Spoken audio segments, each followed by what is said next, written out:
Loom, boom, kaboom. We are back. What is up? How are we doing, guys? So yeah, little post-fight reaction here. Completely uncut. Let's get after it. So here's a bit some of my takes. So I know a lot of people, everyone's got an opinion, I mean, everyone's gonna say, certain things about it. I'm gonna start by giving flowers.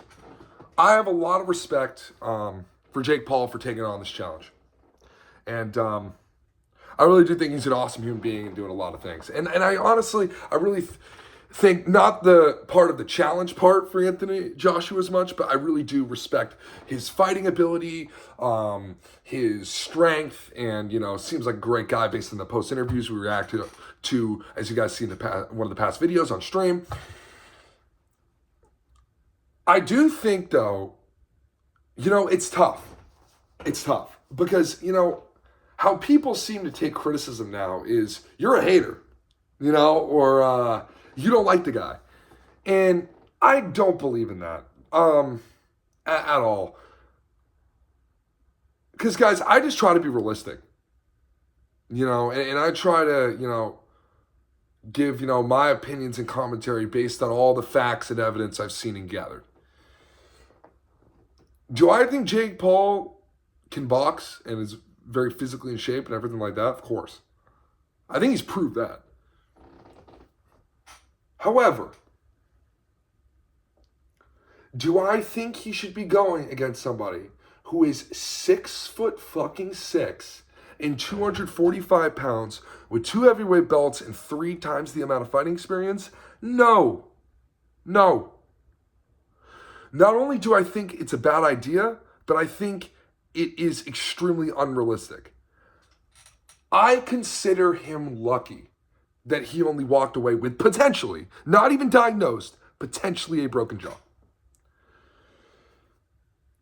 Again, this is not discrediting by any means, but what I'm getting at is being a little realistic, guys. I love his confidence. I love it. And I think he's one of the best content creators to do it. I love the business approach he's taken. And he's a genius with that. And he has been. But they decided to make this not an exhibition match. Okay, I'm fine with that. But Jake had a lot of confidence. And look, the guy's got balls on him. I respect it. But comes to a certain point, guys, you got to be realistic. Jake's what, 6'3", 216? If I'm right by that. Anthony's 6'6", 245. That's a whole weight class differential. So I thought it was a very entertaining event. I thought they did a good job stretching it out. I thought the co-main was pretty decent too. A little slow to start, but it ended pretty strongly.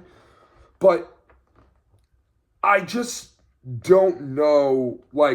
Here's the thing. I'm not Jake. Okay, don't have the same brain as Jake. I don't have Jake's brain. I can't determine what he's thinking. But what I can say is that I think it is wise for him to take a step back from the ring and do a little bit of self-reflection. Self-reflection in the sense, where do I want to go with this, right? Because I think a lot of ambition guys in passion projects and whatever you want to call it, a lot of those, you got to have a purpose with it, right? And something you want to be really successful at. I think a purpose is one of the most important things. I still try to find purpose with stuff every day. Just to let you guys know. But when you have a purpose for why you're doing something, it's a lot easier to keep going down that path. What I've kind of always wondered since Jake's gotten into boxing is what is his purpose with it? He has said it's to inspire the young generation that, you can really do anything in this world. Awesome. But that's what's in it for them. That's not what's as much in it for you, if that makes any sense.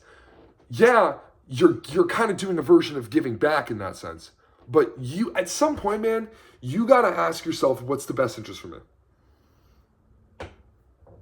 Just saying. Take it or leave it, guys. Take it or leave it, Jake, if you see this. I doubt you will.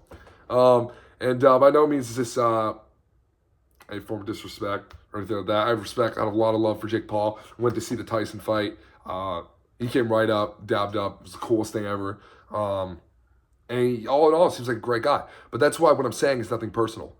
I'm just getting at, I guess what I'm saying is it's going to be interesting what Jake does in the future. Because I think there's a lot of things he's doing well, and there's some things he can improve on, which like any human being, right?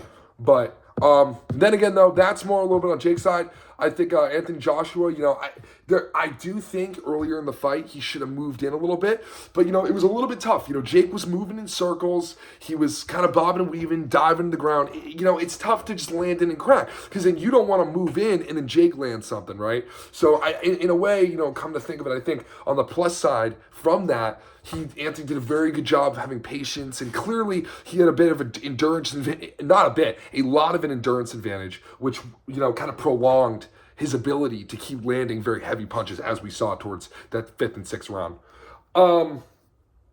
So I think for him, he called out Tyson Fury, guys. That's going to be interesting. So, guys, it's a lot to, look forward to, but we'll see. I really give a lot of hats off to Anthony, and Jake, for both making this happen, and but those are my constructive things, and the really constructive point for Anthony was just I think that intensification could have came in a little bit earlier, but in fairness, it took a while. It did take a while, but then when Jake got fatigued, it was much easier for Anthony to move in, and so that's really all I got to say. But guys, if you're just watching this, I'm about to go live.